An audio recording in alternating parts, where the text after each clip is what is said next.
Oh, selesai. Nah, semoga dengan pembacaan doa tadi maka pembelajaran kita lancar dari awal sampai akhir. Amin, amin ya rabbal alamin. Nah, di sini gua akan absen terlebih dahulu. Nah, berarti Idola tidak hadir. Idola kenapa tidak hadir? Bu. Kita doakan semoga pertemuan berikutnya Idola bisa hadir ya. Amin. Nah, di sini kita akan membahas tentang apakah ada yang tahu?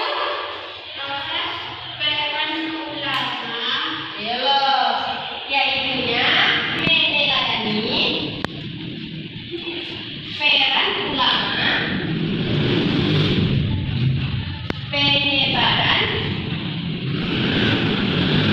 penyebaran ajaran Islam di Indonesia. Nah, jadi kita akan membahas meneladani peran ulama penyebaran ajaran Islam di Indonesia. Nah, sebelum Ibu mulai pembelajaran, maka tujuan pembelajaran kita itu adalah di mana pada akhirnya nanti kita akan bisa meneladani apa saja atau bagaimana peran ulama dalam menyebarkan ajaran Islam di Indonesia. Nah, pada pembahasan kali ini kita akan membahas 4 poin. Yang pertama yaitu masuknya Islam ke Indonesia.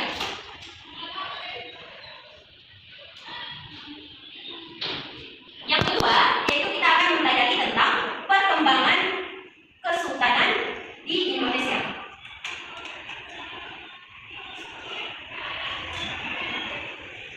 Poin kita yang terakhir adalah tokoh penyebaran.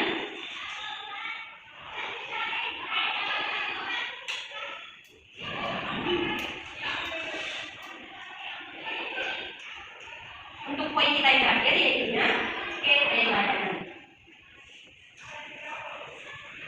Jadi kita akan membahas 4 poin ini. Jadi Ibu harapkan anak-anak Ibu semua melihat materi kita. Nah, karena nanti akan ada kesimpulan yang ditanyakan.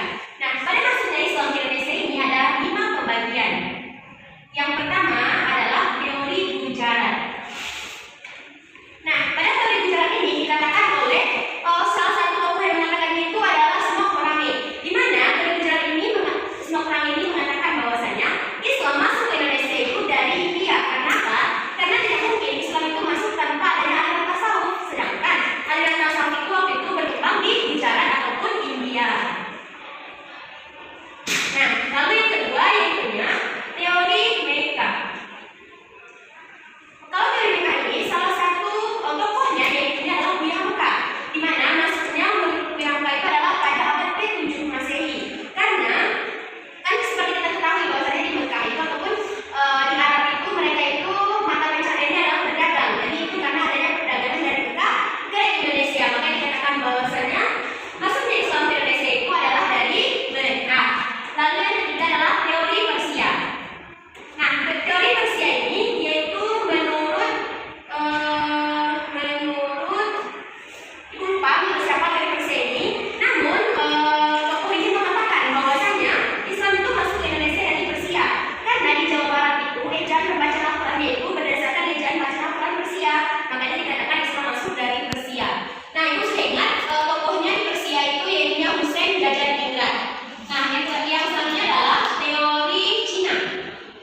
Nah, kalau teori Cina ini tokohnya yaitu Slamet Mujana.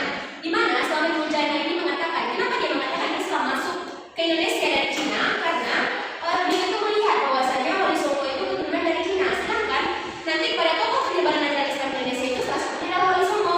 Nah, itulah yang membuat bahwasanya Islam masuk ke Indonesia itu dari Cina. Yang terakhir adalah teori maritim. Nah, teori maritim ini kita sama-sama mengetahui bahwasanya umat Islam itu sangat baik dalam hal perniagaan.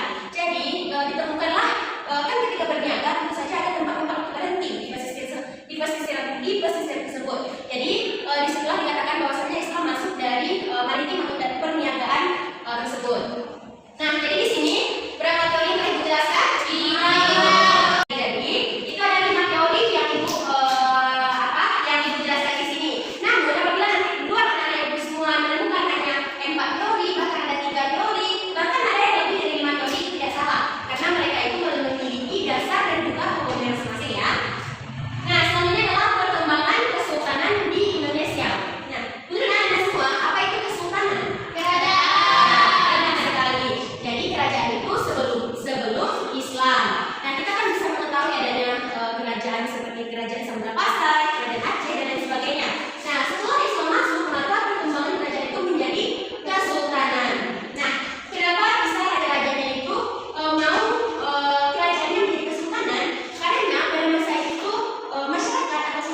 itu masuknya Islam ke Indonesia, yang mana di sana terbagi menjadi beberapa negeri, yang mana dari pertama kita dari Barat atau dari India, kemudian dari Mekah, kemudian dari Persia, kemudian dari Cina, dan kemudian terakhir dari Aceh. Nah, kemudian juga perkembangan kesultanan di Indonesia.